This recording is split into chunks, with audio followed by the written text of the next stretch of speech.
अगर आपको लगता है कि गोजो को मारना गेगे या कुतामी की अब तक की सबसे बड़ी गलती थी, तो शायद आप जज्बात में बह रहे हो। ट्रस्ट मी भाई, मैं जानता हूं कैसा लगता है। मैं भी गोजो का बहुत बड़ा फैन हूं। सच बताऊं, उस चैप्टर के बाद मेरा भी आगे जुजुत्सु काइजन देखने का मन नहीं कर रहा था। ऐसा लगा जैसे स्टोरी से जान ही निकल गई हो। सीधी बात है, गोजो सिर्फ एक कैरेक्टर नहीं था, वो जेजेके के 70 से 80% फैंस की वजह था। हम शो ही उसके लिए देखते थे। लेकिन सवाल ये है, राइटर ने ऐसा किया क्यों? क्या गेगे सच में अपने ही कैरेक्टर से नफरत करते थे, जैसा मीम्स में दिखाते हैं? या फिर उन्होंने गोजो को बिना किसी प्लान के बस शॉक वैल्यू के लिए उड़ा दिया? जवाब है बिल्कुल नहीं।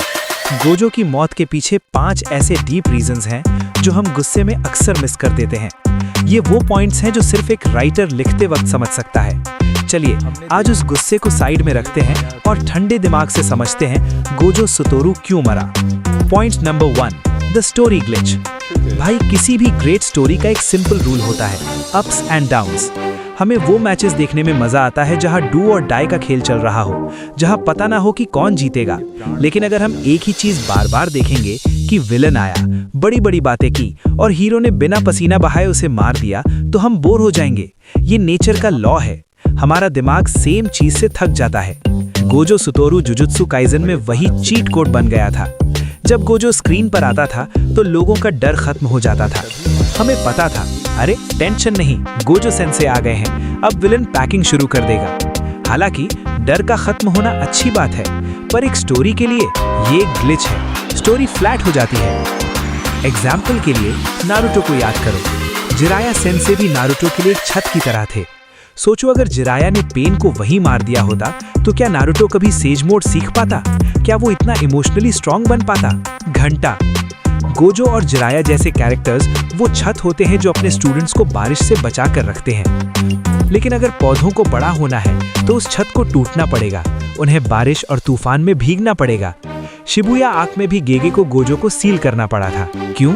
क्योंकि अगर वो बाहर होता तो 5 मिनट में सब खत्म, महितो, जोगो सब साफ, स्टोरी वहीं एंड।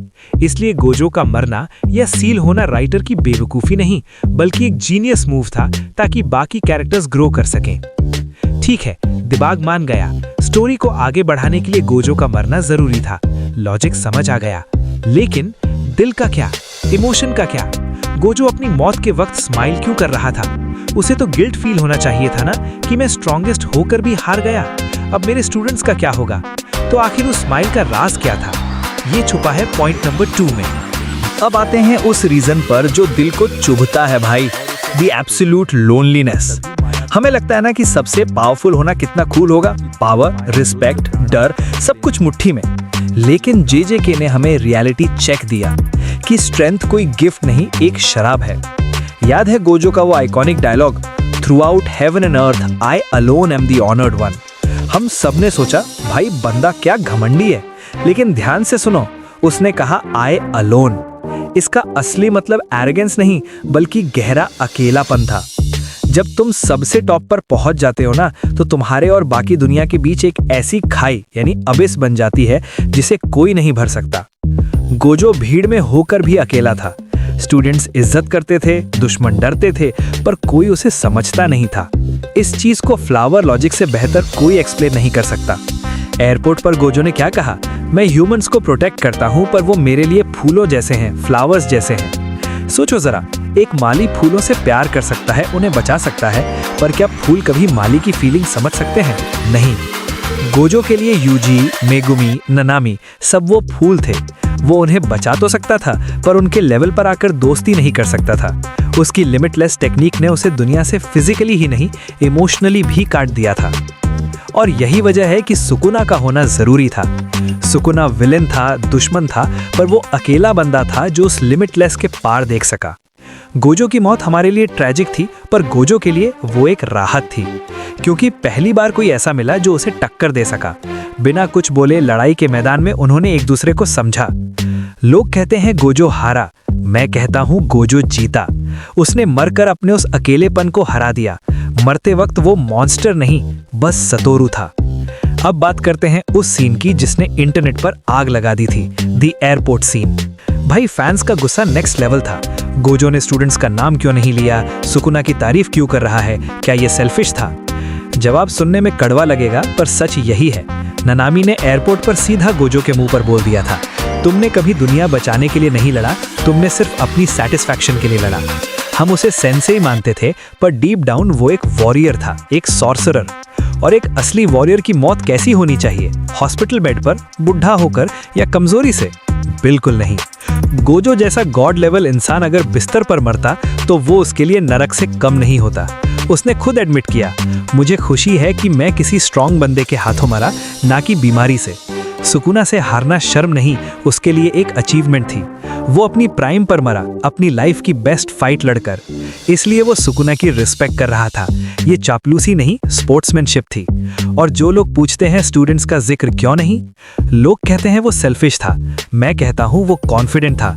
अगर वो मरते वक्त रोता, ओ नो यूजी का क्या होगा, तो इसका मतलब उसे लगता है कि उसके स्टूडेंट्स कमजोर हैं। उसका नाम न लेना ही उसका सबसे बड़ा भरोसा था। उसे पता था कि उसके स्टूडेंट्स अब तैयार हैं। चिंता वो करते हैं जिन्हें डाउट होता है। गोजो को कोई डाउट नहीं था। गोजो जानता था कि वो अकेला सबको बचा तो सकता है, पर अकेला सिस्टम नहीं बदल सकता। सीधी बात है, जब तक पापा घर में होते हैं, बच्चों को जिम्मेदारी का एहसास नहीं होता। गोजो वो बड़ा बरगद का पेड़ था जिसकी छांव में यूटा और यूजी सेफ तो थे, पर ग्रो नहीं कर पा रहे थे। उसकी मौत ने उस छत को उड़ा दिया। अब धूप भी सीधी आ रही है और तूफान भी। इसलिए गोजो का मरना ट्रेजेडी नहीं, बल्कि उनके लिए एक ट्रिगर था। याद है उसने क्या कहा था? My students will Sarpass me.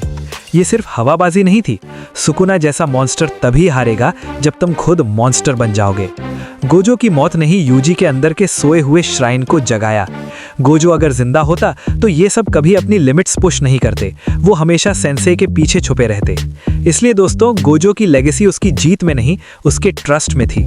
Strongest होने का बोझ अब बढ़ चुका है। पहले वो अकेला उठाता था, अब सब मिलकर उठा रहे हैं।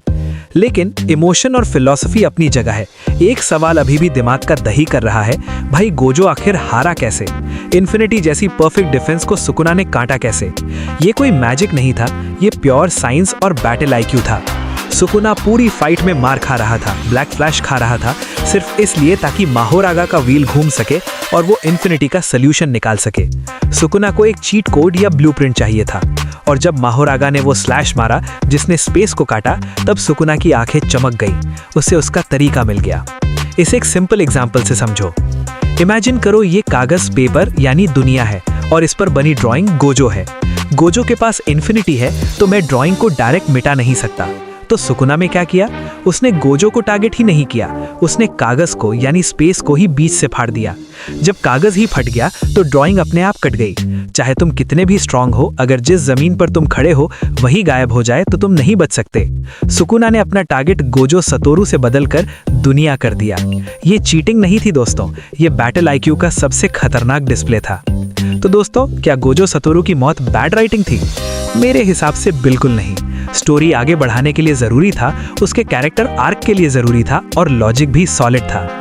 गोजो सतोरू मरा नहीं है, वो अमर हो गया है। गेगे ने उसे मारा जरूर, पर उसे एक लेजेंड बना दिया। अगर आपको लगता है कि मैंने सही पॉइंट पकड़ा तो कमेंट सेक्शन भर दो रेस्ट इन पीस गोजो या ना आइड विन से। वीडियो पसंद आई तो लाइक ठोको और सब्सक्राइब करो ताकि हम और डीप एनालिसिस ला सकें। मिलते हैं अगली वीडियो में।